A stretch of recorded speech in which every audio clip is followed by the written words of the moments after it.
आप देख रहे हैं ग्रेटर जम्मू और मैं हूं आपके साथ नीतू सिंह। सुर सफर के नए एपिसोड में आप सभी दर्शकों का ग्रेटर जम्मू के चैनल में स्वागत है।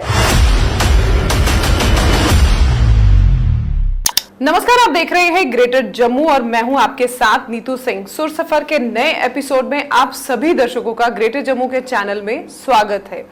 हर हफ्ते हम आपकी मुलाकात कराते हैं जम्मू के उभरते हुए कलाकारों से और आज मैं जिनकी मुलाकात आपसे कराने वाली हूं, इन्होंने सिर्फ स्टेट ही नहीं नेशनल वाइज भी इन्होंने अपने आवाज का जो है, अपने तरीके का जो है किला गाड़ लिया है। और मैं बात कर रही हूं अंकित और आयुष की, जो बीट बॉक्सर हैं और सिर्फ स्टेट लेवल पर ही नेशनल लेवल पर भी इनकी बीट बॉक्सिंग की चर्चाएं हैं। तो चलिए करते हैं एक छोटी सी मुलाकात, जानते हैं कि ये सफर की शुरुआत हुई कैसे, जबकि जम्मू में बीट बॉक्सिंग का ट्रेंड अभी इतना मशहूर नहीं हुआ।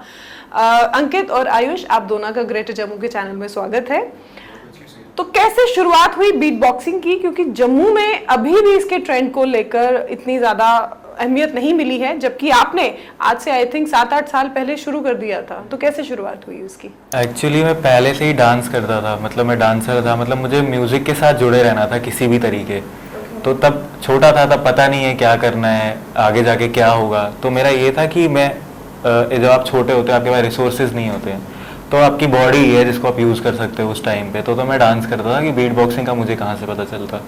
फिर थोड़ा मैंने आगे और रिसर्च करा और मुझे पता चला कि जो ये म्यूज़िक है ये भी मतलब कंप्यूटर पे बन जाता है। तो फिर मैंने म्यूज़िक प्रोडक्शन भी चालू कर दी उसके बाद। तो मैं अभी भी मतलब म्यूज़िक प्रोडक्शन भी करता हूँ, फ्रीलांस में काम करता हूँ, मतलब उसमें भी जुड़ा ही हूँ। लेकिन मैंने टीवी पे एक एयरटेल की ऐड देखी थी, तब एक आई थी, उसमें मतलब एक बंदा बीट बॉक्स कर रहा होता है, एग्जैक्ट कुछ ऐसा कर रहा होता है उस टाइम पे। तो मुझे उस चीज़ ने बहुत फैसिनेट किया। मतलब वो बीट बॉक्सिंग कर रहा था, उसके आसपास लोग गिटार बजा रहे हैं, गा रहे हैं, मतलब बहुत ग्रैंड कर दिया उसने उस चीज़ को।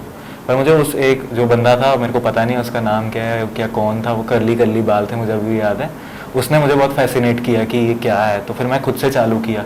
जब मैंने खुद से चालू किया उसके बाद मैंने देखा कि अच्छा इसमें ये भी किया जा सकता है, ये भी किया जा सकता है। अभी तक मुझे कुछ नहीं पता है कि इसके कॉम्पिटिशन होते हैं, इसको बहुत बड़े लेवल पर भी कर रहे हैं। फिर जैसे जैसे फिर आस्ता आस्ता आपको पता है जम्मू में इंटरनेट आया, वाईफाई आया, तो पता चला इसके कॉम्पिटिशन्स होते हैं, वर्ल्ड चैम्पियनशिप्स होती है, नेशनल लेवल पे हो रहे हैं, इंडिया में भी लोग हैं।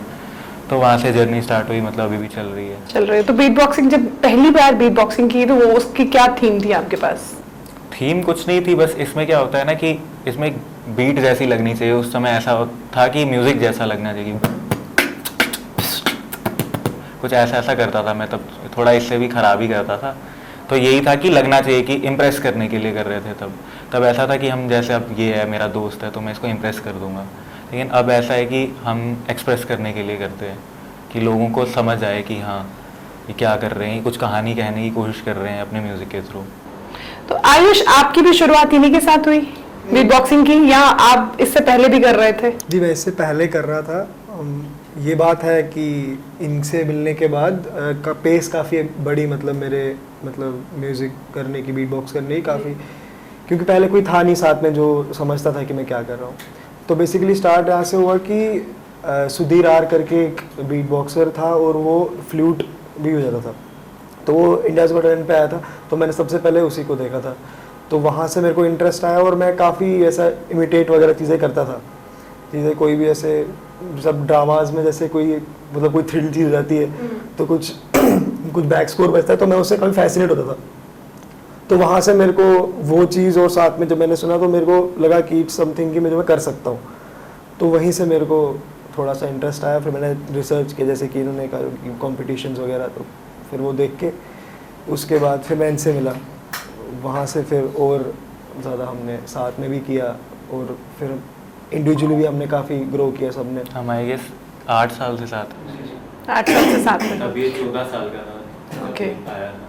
तो आपने जब बीट बॉक्सिंग स्टार्ट की, जैसे उन्होंने बताया, उन्होंने एयरटेल की एक वो रिदम सुनी थी राइम, जिसको लेकर उन्होंने बीट बॉक्सिंग की। आपने किस तरह से इसकी शुरुआत की? क्या आपने भी कुछ इसी तरह का कोई बैकग्राउंड म्यूजिक या कुछ बीट बॉक्सिंग सुनी? जी, मैंने बताया ना, वो सुधीर आर करके। तो उनका कैसी बीट बॉक्सिंग थी, आपने वो कैसे ट्राई किया? फ्लूट और बीट बॉक्सिंग ऐसा करता था। तो इट्स नॉट कि मतलब वो पर्टिकुलर चीज़ नहीं कर रहा था एक चीज़, मैंने बस उसका वो एक ट्रांजिट पकड़ा कि वो बीट बॉक्स भी कर रहा है। तो उसको कैसे ट्राई किया? मैं पहले से कुछ साउंड्स करता था बिना बीट बॉक्सिंग के। मैं तो कुछ साउंड्स मेरे पास पहले से, जैसे ये साउंड बस पहले से था जब मैं बीट बॉक्सिंग नहीं करता था। के सामने बिना बीट बॉक्सिंग के करता था, तो मेरे पास थोड़ा थोड़ा आइडिया पहले से था कि करना क्या है, तो वो वहाँ से थोड़ा मतलब थोड़ा हेल्प हो गया। तो जब आप दोनों मिले आपस में, तो जब आपने अपने अपने थॉट्स शेयर किए कि हम बीट बॉक्सिंग करना चाहते हैं, और उसके बाद फिर आपका सफर भी शुरू हुआ, बिकॉज आप दोनों एक ही उसमें इंटरेस्ट रखने वाले थे बीट बॉक्सिंग में, तो उसके बाद किस तरह से ये चीजें मल्टीप्लाई होती गई आपके साथ? मुझे जहाँ तक लग रहा है, जहाँ तक मैंने नोटिस किया अपनी जर्नी, मैंने ये नोटिस किया कि अगर ये अपने घर पे होता और मैं अपने घर पे होता तो मोस्ट प्रोबेबली हम शायद इसको सीरियस लेवल पे करते ही नहीं, क्योंकि हमको लगता है कि हम कुछ अजीब चीज़ कर रहे हैं, जैसे टैबू है ये कि और कोई नहीं कर रहा है तो हम ही कर रहे हैं, तो हमको ऐसा लगता था हम शायद कुछ गलत कर रहे हैं, है ना, वैसा लगता। लेकिन जब देख लिया कि एक और बंदा है मेरे जैसा ही है, फिर क्या है, फिर मतलब अब साथीदार तो है करने वाला, अब बस जाना है और जाने को भी तैयार है, तो फिर हम चले गए। पहले आई गेस हम पहले कब गए, सर्च गए थे। हाँ, पहले हम एक दिल्ली बीट बॉक्स चैंपियनशिप पहले भी होती थी, तो उसमें भी हम गए थे, और हम बस ऐसे एक्साइटेड थे कि हमको जाना है, बस देखना है क्या हो रहा है, क्या बाहर क्या। उस टाइम कुछ सोचा नहीं था फ्यूचर के बारे में, बस ऐसे रैंडमली इसको बैटल करने का तभी से था। मैं उससे पहले इंडियन बीट बॉक्स चैंपियनशिप 2018 में, तब मैं 15 साल का था आई गेस, तब मैं पार्टिसिपेट किया था, तब मैं सिलेक्ट हो गया था, और मैंने घर पे ऐसे, मेरे को लगा नहीं था मुझे जाने देंगे, क्योंकि बेंगलोर जाना था और मैं जम्मू में था, और मुझे लगा नहीं था मुझे जाने देंगे, पर मैं थोड़ा सा मतलब पता नहीं कैसे उन्हें भेज दिया, क्योंकि उन्हें लगा कि चलो शायद कुछ कर रहा है बच्चा तो भेज देते हैं। तो उस टाइम पे मैं चला गया, तो थोड़ा सा देखो, जब मैंने देखा कि बहुत सारे लोग इसी एक चीज़ के लिए यहाँ पे आए हुए हैं, और पूरा एक ग्रैंड कंपटीशन है जिसके लिए जजेस बाहर से बुलाए गए, मतलब आउट ऑफ इंडिया से, तो वो जब पूरा, मैं काफ़ी मतलब वहाँ से मैं काफ़ी इंस्पायर हुआ, और उससे पहले मैं इनसे मिल चुका था, तो इनका काफ़ी रोल था मेरे को उधर भेजने में। इन्होंने काफ़ी मतलब रिक्वेस्ट की मेरे पेरेंट्स से कि भेजो इसको, बहुत बड़ी बात है। तो तब मैं टॉप 16 में आया था, तो उस टाइम पे, उसके बाद फिर मैं नहीं रुका, उसके बाद हम भी नहीं रुके, बस चलता गया, कारवान चलता गया। कभी कभी तो ऐसे भी होता है कि जैसे मैं प्रिपेयर्ड नहीं हूँ किसी इवेंट के लिए, तो मैं इसके साथ जाता हूँ कि कोई है साथ में। क्यों? हाँ, एक इवेंट था, एक से भले दो, एक से भले दो। एक इवेंट था, हम दिल्ली, हम नहीं जा रहे थे उधर मतलब ऐसा कुछ I guess 10,000 rupees cash price था, तो हमको लगा 10,000 रुपये के लिए अब कहाँ जाएंगे, यहाँ से वहाँ खर्चा भी हमारा उतना ही आएगा, लेकिन अब वही म्यूज़िक तो करना ही है। तो मैंने आखिरी टाइम पे मतलब 4-5 बज रहे थे, मैंने बोला आयुष चलना है, ये बोलता हाँ चलते हैं, मुझे लगा मना करेगा, अब तो लेट हो गया बहुत, तो मैंने बोला जल्दी पैक कर, जो भी है उठा और हम निकलते हैं। और सब इसको पूछ रहे थे कंफर्मेशन, मतलब ये पहले से इंटरनेशनल लेवल पे कर रहा था पर ऑनलाइन कर रहा था, ठीक है, ये मतलब जब मेरे से मिला उससे मेरे से भी आगे निकल गया, ये बहुत एक्सेप्शनली टैलेंटेड है बीट बॉक्स को लेके। मैं देखा जाऊँ तो मैं म्यूजिक प्रोडक्शन में ज़्यादा टैलेंटेड हूँ, एज अ बीट बॉक्सर भी अच्छा हूँ, पर मैं अपना फोर्टे म्यूजिक प्रोडक्शन में ज़्यादा मानता हूँ। अब लेकिन ये साथ हैं, तो ये मेरी चीज़ में हेल्प करते हैं, मैं इनकी चीज़ में हेल्प करता हूँ, तो ऐसा कोलैबोरेशन होता है। तो अब हम निकल गए हैं, सब इससे पूछ रहे हैं कि तू आ रहा है, तू वहाँ आ रहा है क्या, तो हमने नहीं, हम तो नहीं आ रहे हैं। जब ये आया है ना वहाँ पे, वहाँ लोगों की ऐसे शक्लें उतर गई, आधे कंपटीशन से निकल गए, वैसा हुआ है वहाँ पे। और ये बहुत बीमार हो गया, हम वहाँ पहुँचते ही बीमार हो गया था, बीमार हो गया था, मतलब इतना बीमार हो गया था, ये वहाँ ऐसे हो रहा है खड़ा, ऐसे करके खड़ा हो रहा है, मैं इसको बोल रहा हूँ नहीं करना है, मतलब इन्होंने उस टाइम पे मेरे को ऐसे हो रहा है कि भाई अब तू कर लेगा, और ऐसे करके मैं, क्योंकि मैंने इसको बोला तू जीत चुका है, तू बस अगर खड़ा रहना सीधे तो तू जीत चुका है, और ये जीत गया, और ये पूरा जीत गया। वहाँ जैसे ही हमने कैश प्राइज लिया, हमने ना किससे बात की ना किससे मिले, हम सीधे घर गए हैं, ये पहले गिरा, उसके बाद मेरे को पता चला मैं भी बीमार पड़ गया हूँ, उसके बाद हम 7 दिन तक बीमार थे, 7 दिन तक बहुत बीमार हो गए थे, और हमें पता नहीं था उस टाइम पे, मैं आइडिया नहीं था हम कितने बीमार थे जब हमने परफॉर्म किया, और उस परफॉर्मेंस की उसमें मतलब। तो आप दोनों ने परफॉर्मेंस उसमें की थी? हाँ मैंने की थी। तो कौन सी बीट बॉक्सिंग उस टाइम पे की थी, अगर आप हमारे दर्शकों को सुनाएं, क्योंकि बीट बॉक्सिंग मैंने जैसे पहले भी कहा जम्मू के लिए बहुत नया कंसेप्ट है, और यहाँ के यूथ अभी शायद इस चीज को इतना फॉलो नहीं करते। एज यू सेड, यहाँ पर अभी टैबू के तौर पे इसको देखा जाता है। मेरे लिए टैबू था, आई गेस बीट बॉक्सिंग तो इतना यहाँ पे अभी आया ही नहीं है कि उनको कंसेप्ट भी बताया कि नहीं है। तो भी मैं कह रही हूँ कि जो उस टाइम पे आपने दिल्ली में जो बीट बॉक्सिंग की थी, अगर वो बीट बॉक्सिंग अगर आप हमारे दर्शकों को सुनाए जो सुनना चाहते हैं आपको।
वाओ, तो बड़ा मुश्किल होता होगा ना, क्योंकि सारा आपका माउथ का ही काम है।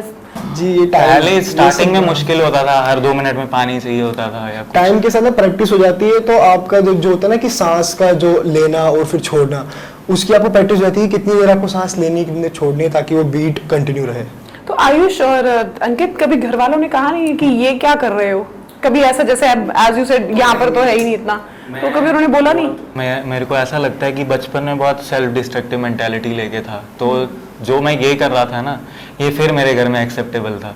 नहीं तो हर दूसरे दिन स्कूल में बुलाते थे, तो मेरा एक ध्यान भटक गया उन चीज़ों से कि किसी से लड़ रहा हूँ, कभी कुछ हो रहा है, पढ़ नहीं रहा ढंग से। तो वो बड़े इश्यूज थे घर वालों के लिए। तो छोटा इशू था कि चल घर पे बैठा है, बाहर नहीं जा रहा है, कुछ कर नहीं रहा है। तो आई गेस मुझे नहीं लगता घर पे शायद कभी प्रॉब्लम थी। मेरे केस में भी मेरे घर पे तो कोई दिक्कत नहीं थी, पर ये स्टार्टिंग में कि पढ़ाई की तरफ ज़्यादा ध्यान दो, वो सब तो है।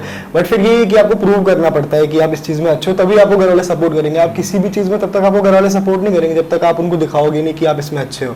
और तो it has been a long journey. उसके बाद जब मैं बीट बॉक्सिंग कर रहा था ना, उससे पहले मैं डांस तो कर ही रहा था और मैं बहुत कुछ जीत भी चुका था। मतलब जम्मू में डांस का है सीन, तो मैं बहुत टाइटल जीत चुका था ऑलरेडी। तो उनको समझ आ गया कि ये है आर्टिस्ट, मतलब उनने भी एक्सेप्ट। लेकिन बीट बॉक्सिंग का नहीं पता था। हाँ, मतलब हाँ कुछ कर रहा है वैसा। हाँ। तो एक्सेप्ट किया फैमिली के साथ साथ सोसाइटी ने, दोस्तों ने? I don't think so society ने तब तक एक्सेप्ट किया जब तक कि हमने मतलब कुछ बड़े लेवल पे नहीं। तब तक तो क्या ही बोलेंगे, तो बोलेंगे कि हाँ करे जा रहे हैं। मतलब आधे लोग तो ऐसे थे कि पहले कुछ और बोल रहे थे, जब जीत गए तो बयान बदल रहा है, साथ चल रहे हैं। जब रैली निकली थी पूरी, ऐसे मतलब पूरा डोल शोल बज रहे थे, घर वाले बहुत खुश थे। तो मतलब ये फैक्ट है, बातें ये कहीं भी जाती है कि जब तक आपका सफर चल रहा होता ना, जब तक आपको कोई मुकाम नहीं हासिल होता, तब तक आपके साथ कोई नहीं चलता। और जैसे ही आप वो मुकाम हासिल कर लेते हैं, तो आप पीछे देखते हैं आपके पीछे कारवान चल रहा होता है। तो ऑब्वियसली कहीं ना कहीं अपने आप को साबित करने के लिए, आपको अपने आप को दिखाने के लिए आपको बहुत कुछ करना पड़ता है, बड़े हार्ड टाइम से भी गुजरना पड़ता है, बहुत कुछ देखना पड़ता है। तो पढ़ाई कैसे आपकी रही? पढ़ाई को कैसे मैनेज कर रहे हो? क्योंकि देखो नेशनल लेवल पे हो आप दोनों, और अब इंटरनेशनल लेवल पे भी मैंने जैसे सुना था कि इंटरनेशनल लेवल पे भी कर रहे थे, लेकिन कुछ प्रॉब्लम्स की वजह से नहीं कर पा रहे थे। तो वो नेशनल लेवल पे आ गए हो, अब इंटरनेशनल लेवल तक उसको मेंटेन करना, और साथ ही साथ पढ़ाई तो बहुत जरूरी है, उसको भी मेंटेन करना पड़ता है। तो वो बैलेंस कैसे बनाते हो?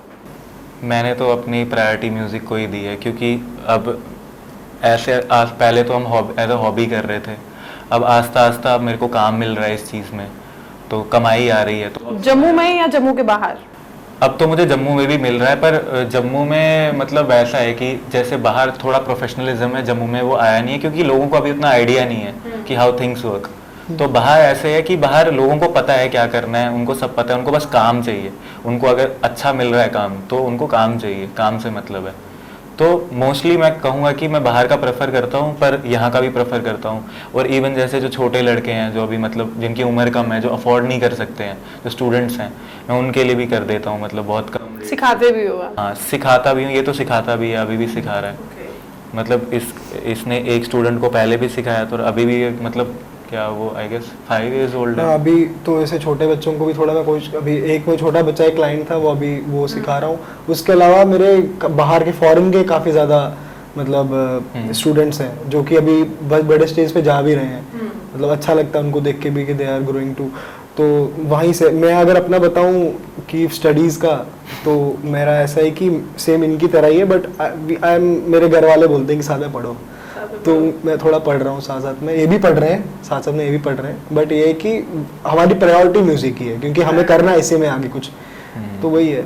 जब तक मतलब पढ़ाई से रिलेटेड घर वाले बॉदर नहीं हो रहे हैं, तब तक इट्स ओके। घर वालों के अच्छा, घर वालों के लिए पढ़ाई कर रहे हो? हम तो चाहेंगे कि हम बाहर जाके एक्सप्लोर करें, बाहर कंट्रीज में जाएं या फिर बाहर स्टेट्स में जाएं। जितना ज़्यादा नॉलेज मिलेगा उतना बढ़िया है। आयुष, जैसे अंकित ने कहा कि जम्मू में इतना अभी एक्सप्लोर नहीं इन चीज़ों को लेकर लोग करते हैं, और ना ही लोगों को इसके बारे में इतना ज़्यादा ध्यान है। तो क्या लगता है आने वाले समय में, फ्यूचर में, लोग इस चीज़ को एक्सेप्ट करके आगे इसमें अपना फ्यूचर आजमाएंगे? वो मेरे हिसाब से डिपेंड करता है हमारे प्रेजेंट पे, जो हमारे अभी के एफर्ट्स है, अगर हम जितना अभी के लोगों को अभी हम जितना समझा पाएंगे कि कितनी मेहनत लगती है हमारे काम में, कितना टाइम हम देते हैं अपने काम में कि ताकि लोगों को अच्छा लगे हमारा काम, और हम खुद के लिए भी कर रहे हैं बेसिकली। तो जो अगर प्रेजेंट में अगर हम इसको जितना फैलाएंगे तभी हमारा फ्यूचर अच्छे से इस चीज़ को एक्सेप्ट करेगा, मतलब और आई थिंक कि फ्यूचर अच्छा ही होगा। मतलब मुझे ऐसा लग रहा है कि we have to run so other people can walk exactly, right. मतलब कि अगर मुझे एक टाइम तक ऐसे लग रहा था कोई कुछ कर क्यों नहीं रहा है, कुछ कर क्यों नहीं रहा है म्यूजिक रिलेटेड, यहाँ हो क्यों नहीं रहा है, कोई कुछ बीट बॉक्सिंग में कर क्यों नहीं रहा है। मैं इतना फ्रस्ट्रेटेड हो गया, एक दिन मेरा दिमाग चल गया, मैंने बोला कर तो हम रहे हैं ना, जो शुरू कर रहा है उसी को खत्म करना पड़ेगा, वैसा है। तो मैंने सोचा मैं क्या करूं, तब मैं आई गेस 20 ईयर्स का था, आई गेस 19-20 अराउंड था मैं तब, अराउंड इश। तो क्या था, हम आर्टिस्ट तो अच्छे थे ही, लोगों को पता था कुछ लोगों को, तो हमारा क्या हो गया, हम एक पार्क में जाके और आर्टिस्ट को बुलाते थे, गिटार हो जो भी है बस आओ, साइफर रखते थे। वहाँ एक भैया थे नवजीत भैया करके, आप पता नहीं आप शायद जानते होंगे, नहीं जानते होंगे, ये सारा संजीवनी वगैरह आई गेस या क्या ये सब उन्हीं का है I guess, I am not sure exactly, क्योंकि उन्हें तब वो बात हुई थी, मुझे याद नहीं है। तो मतलब मुझे नहीं पता था उनके बारे में क्या है क्या नहीं है। I was talking to him, तो उनने मेरे को कहा कि क्या प्लान है तुम्हारे इसको लेके। तो मैंने बोला, तब मैं छोटा था, मैंने बोला अभी तो मुझे इक्विपमेंट लेना है पहले, उसके लिए कुछ करना है। जम्मू में मतलब इतना सीन नहीं हो रहा है इन चीज़ों को लेके, इतना प्रेफरेंस नहीं है। तो वही है कि कुछ मैं ऐसा चाहता हूँ कि जो यहाँ का टैलेंट है उनको कुछ मतलब एक प्लेटफॉर्म मिले, राइट। तो उन्होंने बोला तुमको क्या क्या चाहिए, तो मैंने बोला कुछ नहीं चाहिए, बस एक जगह चाहिए। तो बोलते ये है ना वो तवी पार्क नहीं है, दो पार्क्स हैं, एक तवी है जहाँ पे मतलब वो महाराजा हरि सिंह जी की मूर्ति लगी, एक दूसरी पार्क भी है, एक और पार्क है, गोट्रेक्स कैफे है। हाँ गोट्रेक्स कैफे तब होता था, अब नहीं है वहाँ वैसे, अब नहीं है, हाँ आई गेस नहीं है। उनने वहाँ वो जगह प्रोवाइड करी थी और मैंने उस टाइम पे वहाँ पर किया, करा था, सबको बुलाया था फ्री ऑफ कॉस्ट, कुछ चार्ज नहीं लिया था, खुद ढूंढ के धूप में काला होके स्पॉन्सर्स लाए थे कि इन बच्चों से कुछ ना लिया जाए, कि क्योंकि हमको पता है, हम तब दुख समझ रहे थे, और बहुत बड़े लेवल पे करा था उस टाइम पे। तो मैं समझ गया नहीं, पोटेंशियल तो है, कुछ किया जा सकता है, जम्मू में भी होगा, पर हमको शुरू करना पड़ेगा। हाँ। तो जब आप दोनों ने पहली बार जब आप दोनों मिले और जब आपने बीट बॉक्सिंग स्टार्ट की, तब कौन सी बीट बॉक्सिंग की रिदम थी जो आप दोनों ने पहली बार ट्राई की? मेरे पास एक स्टोरी है लेकिन मैं वो स्टोरी आपकी बीट बॉक्सिंग के साथ सुनना चाहूंगी। हाँ मैं आपको बीट बॉक्सिंग में ऐसा मैं इनके घर गया, एक साउंड है लिप्रोल करके, ठीक है। तो मैं इनके घर गया पहली बार, मैंने तब अपने से अलावा और कोई बीट बॉक्सर नहीं सुना था। तो मैं इनके पास गया, तो इन्होंने आते ही वो साउंड कर दी, ऐसे करके साउंड है, और ये मेरे को इम्पॉसिबल साउंड लगता था कि ये कैसे कर सकते हो, और इन्हें कर दिया। मैंने इनको बोला मुझे आप ये सिखाओ, आते ही आप कैसे कर रहे हो, ये तो मैंने फलाने बीट बॉक्सर को, नेपॉम एक बीट बॉक्सर है, वर्ल्ड चैंपियन है, उसको सुना करते हो, आप कर रहे हो। तो इन्होंने मुझे तब बोला था कि अपना जो लिप है उस पे यहाँ पे उंगली रख के थोड़ा इस साइड कर दो, तो उससे थोड़ा निकलेगा। मैं दिन रात लग गया, मेरी ऐसे ही होता था जब भी मैं इसको देखता, मैं दिन रात लग गया कि मुझे वो करना है। तो ये एक स्टोरी है कि जब मैंने पहली बार जो मैंने एक्सपीरियंस की थी। फिर कौन सी बीट बॉक्सिंग की आप दोनों ने? इन्होंने ही सुनाया था, मैं तो तब ये किया था मैंने। तब मैं भी वही सुना दीजिए आज हमारे मैं दर्शकों को। तब लोगों का चुराया हुआ करता था वैसे तो, पर हाँ तब मैं ये वाला कर रहा था।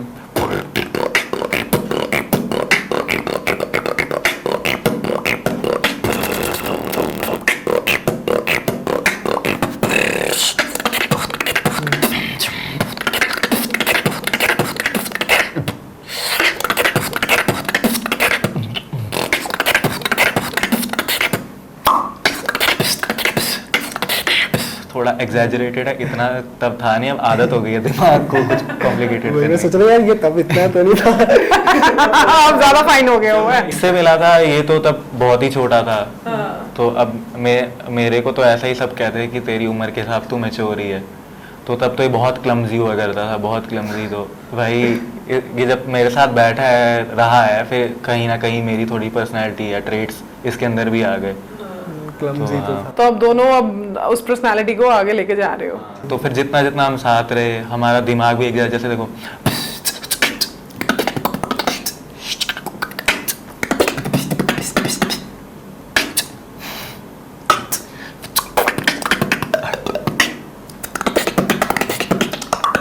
मतलब पता है क्या करना है दोनों को। मतलब अब उसके लिए प्रैक्टिस नहीं करनी पड़ती, ऑन स्पॉट ही आप जो है बीट बॉक्सिंग कर लेते हो। जैसे अब देखो, अब अगर दो टाइप के लोग होते हैं, एक होते हैं वही जो मैंने आपको बोला कि लोग थोड़े में खुश हो जाते हैं, एक होते हैं जिनको पता है हमारे जैसे और भी लोग हैं इस दुनिया में। तो अगर हम इतने में ऐसे बोलेंगे अब तो 2 मिनट बैठेंगे कुछ बनाएंगे और चले जाएंगे, वैसा नहीं हो सकता। हमको परफेक्शन देनी है वहां जाके, एग्जीक्यूशन और परफेक्शन टाइम के साथ देखो ना, प्रैक्टिस भी चेंज होगी। जैसे जो हम आज से 2 साल पहले प्रैक्टिस करते थे वो अब नहीं करते हैं ना। अब हमारा प्रैक्टिस का वो लेवल बढ़ गया है। जो जैसे अभी हम जो चीजें कर रहे हैं हमारे लिए इजी हो गई है, बट जो जिस चीज हम काम कर रहे हैं वो हमें हम सुनाएंगे नहीं, वो भी हम दिमाग में रख रहे हैं कि हमें जो हमने प्लान किया। जैसे आप जो आज से 2 साल पहले कुछ करते थे वो मुश्किल था। अब आपके लिए कुछ चीजें आसान हो गई। हाँ। तो वो ये प्रैक्टिस मेक्स मैन परफेक्ट। तो कभी ऐसा टाइम आया जब लोगों ने या आपके कुलीग्स ने, आपके फ्रेंड्स ने, आपके घर वालों ने कभी ऐसा बोला क्या है ये तो मुंह से बस आवाजें ही निकालनी है, इस पे क्या आप अपना फ्यूचर बना रहे हो? कभी ऐसा टाइम दौर देखा? घर वालों ने तो कभी नहीं टोका इस चीज के लिए। हाँ ये होगा, थोड़ा मजाक उड़ाते थे वो। तो भाई हक है घर वालों को। कभी सीरियसली नहीं लिया कभी किसी के तो मजाक को, क्योंकि मुझे पता मैं क्या कर रहा था और उनको भी मतलब मेरे घर वालों ने तो मुझे नहीं लगता कभी मुझे इस चीज़ में रोका। पर हाँ ऐसा था, जैसे मैं पढ़ाई में तो इतना ध्यान दे नहीं रहा था, ऑब्वियस सी बात है। तो मैं किसी को बुलाया था, मेरे कज़न को, वो मेरे घर आया था। तो मेरा क्या होता था, तब मैं पढ़ रहा हूँ ना जैसे, तो वो कुछ समझा रहा था, तो पढ़ते पढ़ते मेरे मुँह से निकल जाती ऐसे निकलती थी। उसने मेरे को अभी भी याद है, उसने मेरे को बोला अगर तू ये करता रहेगा ना तेरे को आदत हो जाएगी।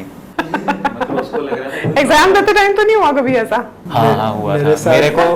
अभी रिसेंटली मैं कुछ याद कर रहा था, मेरे को याद ही नहीं आ रहा है, ठीक है, मतलब मैंने वो पढ़ा हुआ है पूरा, पर वहाँ एग्जाम में मुझे वो याद ही नहीं आ रहा है, मेरे को समझ नहीं आ रहा है क्या क्या क्या मेरे मुंह से ऐसे निकल गया। फिर मैं देख रहा हूँ यार इधर तो शांति है, तो शांत बैठना पड़ेगा। तो टीचर ने डांटा, सुना उन्होंने? नहीं मेरे साथ टेस्ट में हुआ था एक बार। मैं टेस्ट दे रहा था, ऐसे तो बहुत बार हुआ, पर मैं टेस्ट में ना मेरे दिमाग में कुछ बीट चल रही है, मेरे को लगा था मुझे उसको जल्दी से रिकॉर्ड करना है, तो मैंने वो टेस्ट ही छोड़ दिया।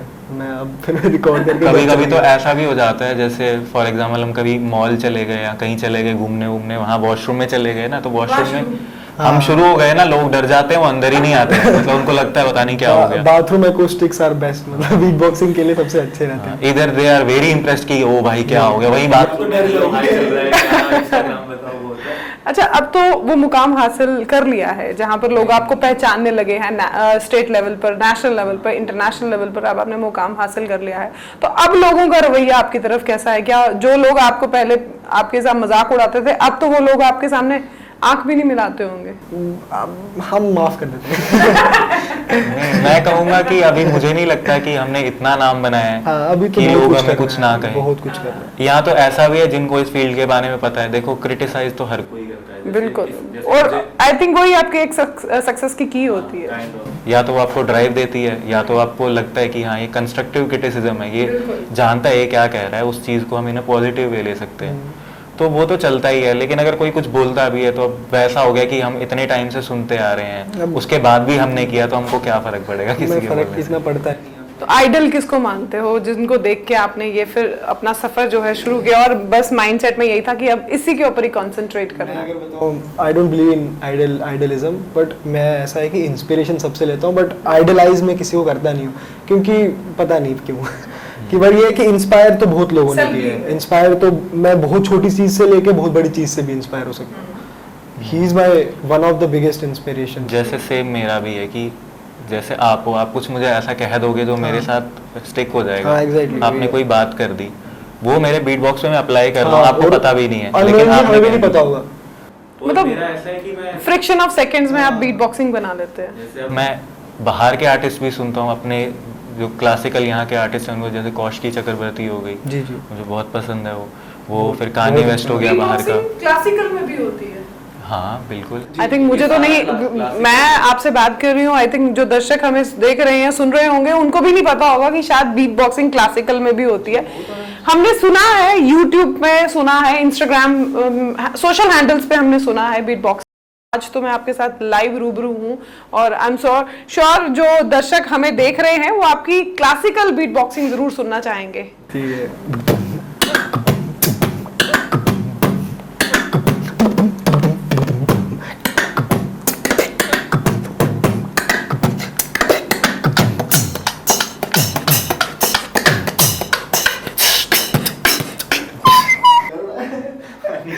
जबरदस्त है, मतलब अच्छा इसके भी एक अलग अलग होता है कि क्लासिकल है, स्टाइल्स है म्यूजिक के, स्टाइल्स हैं। आपको बस एक्सेंट्स पता होने चाहिए हर चीज के, मतलब एक्सेंट में थोड़ा ऐसे टेक्निकल टर्म बोल रहा हूँ, बट आपको पता होना चाहिए कि हर चीज का फील कैसा है। वो वाला तूने किया है नहीं, वो अच्छा,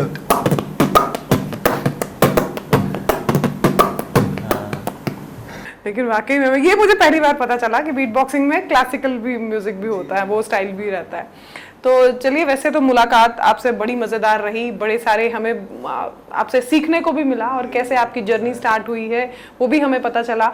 हम लोग तो यही ब्लेसिंग देते हैं आपको कि आपका फ्यूचर जो है वो बहुत ब्राइट हो बीट बॉक्सिंग के फील्ड में। आप जहां नेशनल लेवल पे हो, इंटरनेशनल लेवल पे आप अपना नाम कमाएं, और फिर मैं आपका उस समय इंटरव्यू जरूर लूंगी दोबारा से। लेकिन जाते जाते एक मैसेज हमारे यूथ को आप क्या देना चाहेंगे जो आज भी इसको एक टैबुइज्म मानते हैं और ये सोचते हैं कि बीट बॉक्सिंग करने से शायद उनकी इमेज जो है वो वैसी नहीं रहेगी? क्या मैसेज देना चाहेंगे आप? मुझे ऐसा लगता है कि मैं यूथ को ये मैसेज दे सकता हूँ कि पहले तो being yourself makes you different, right. अगर आप जैसा फील करते हो अंदर से कि मैं ऐसा हूँ, आप किसी के लिए अपने आप को चेंज कर रहे हो, बाहर कुछ और हो अंदर कुछ और हो, वो लॉन्ग टर्म के लिए आपके लिए ठीक नहीं रहेगा। क्योंकि जैसे अब मैं हूँ, अगर मैं बीट बॉक्सिंग कर रहा हूँ, मुझे पता है मैं कर रहा हूँ, मैं इसको ये नहीं बोल रहा हूँ कि आप इसको इन अ बीट बॉक्सिंग या इन अ म्यूजिकल वे में लो। मतलब मैं कह रहा हूँ ओवरऑल आपकी लाइफ में ये चीज़ काम आएगी कि जैसे अब मैं अपने ऊपर अप्लाई करूँगा कि मैं बीट बॉक्सर हूँ, लेकिन मैंने कहीं ना कहीं वो किया ही नहीं, क्योंकि मुझे लग रहा है कि मैं जब अपने दोस्तों से मिलूँगा या लोगों से मिलूँगा तो वो इस चीज़ को एक्सेप्ट नहीं करेंगे, तो वो मैंने अपने अंदर ही रख दिया, तो मेरा पोटेंशियल तो लॉक हो गया। मैं आपसे बात नहीं कर रहा होता अभी अगर मैंने वो चीज़ अंदर रखी होती। तो मैं बस कह रहा हूँ जैसे आप हो वैसे रहो, जो आपको पसंद है वो करो। अगर कोई रोक रहा है, आपके घर वाले रोके, उनके समझाने की कोशिश करो, उनके खिलाफ मत जाओ, उनको समझाओ कि हाँ मैं क्या कर रहा हूँ, मैं क्या करना चाहता हूँ। वो सुनेंगे, वो तुम्हारे घर वाले, मुझे कहीं ना कहीं ऐसा लगता है। और नहीं भी सुन रहे हैं तो मुझे नहीं लगता है कोई दिक्कत आती है, कोई भी कर सकता है। मेरे दोस्त हैं करते हैं, ठीक है, उनके घर वालों को पता भी नहीं है पर वो करते हैं, बहुत हाई लेवल पे करते हैं चीज़ें। तो अगर आपको कुछ भी पसंद है उसको परस्यू करो, अगर आपकी हॉबी है उसको अच्छे से करो, रील्स मत देखते रहो, रील देखते रहोगे तो भाई कुछ नहीं मिलेगा। आपका क्या मैसेज है? मेरा तो यही मैसेज है कि एक तो बिलीव इन योर सेल्फ, और एक तो बिलीव इन योर सेल्फ और एक सेल्फ डाउट होता है, इसकी एक थिन लाइन में चलना बहुत ज़रूरी है ताकि आप एक बैलेंस बना के रखो, है ना।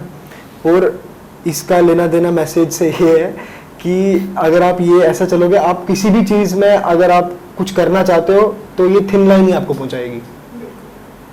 मैं इतना ही कहूँगा। और खुश रहो, खुश रहो, वो तो लाइफ का सबसे बेस्ट मंत्र है। अगर आपने अब लास्ट में एक आपकी फेवरेट बीट बॉक्सिंग सुनना चाहेंगे हमारे दर्शक, फिर उसके बाद हम आपसे टाटा बाय बाय करेंगे।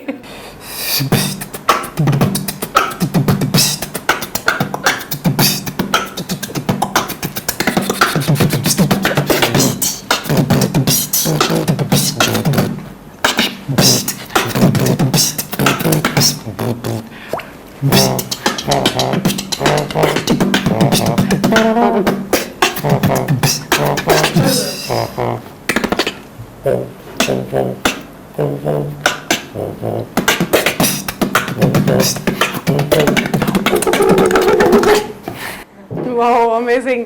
बेस्ट विशेस हमारी सबकी तरफ से आप सभी को। हम यही चाहते हैं कि फ्यूचर में जो आप हासिल करना चाहते हैं वो आपको मुकाम जल्द मिल जाए।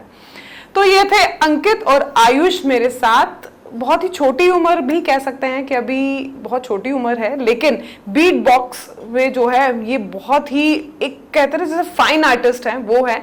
सुना है हमने इन्हें, आपने भी सुना है, और जिस तरह से इनकी इस समय टैलेंट है वो टैलेंट अपने आप में ये बताता है कि ये अपने आप में निपुण है, और आने वाले समय में ये बताना चाहते हैं कि जहां लोग बीट बॉक्सिंग को लेकर बड़ी बड़ी बातें करते हैं या इसको आज भी टैबुइज्म समाज में माना जाता है, वहां ये ऐसी उपलब्धियां हासिल कर कर एक नया परचम जो है अपना लहराना चाहते हैं। तो क्या कुछ कहना चाहते हैं इस बीट बॉक्सिंग एपिसोड के बारे में? कमेंट सेक्शन में जरूर हमें अपने कमेंट के माध्यम से बताइएगा। तब तक के लिए मुझे दीजिए इजाजत। अगले हफ्ते एक नए आर्टिस्ट के साथ आपके साथ रूबरू होंगी। कैमरामैन अजय जाडू के साथ मैं नीतू सिंह, ग्रेटर जम्मू के लिए।